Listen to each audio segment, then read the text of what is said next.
Want to create divisions in your ESPN Fantasy League? Here's how to do it step by step. First, open your browser and go to ESPN Fantasy website. Once it loads, click Login in the top right and sign into your account. Next, click Fantasy in the main menu and select your league. Once inside your league page, go to the top right corner and click LM Tools.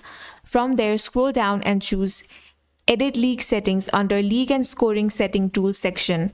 Now scroll down until you find Teams and Division Settings. Click Edit next to it. From this page, you can manage everything about your division, how many there are, what they're called, and which teams belong to each.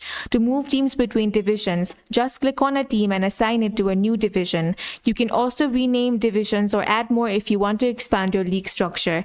And that's it. You've successfully set up divisions in your ESPN Fantasy League. If you found this video useful, make sure to hit the like button, drop a comment, and subscribe to our channel.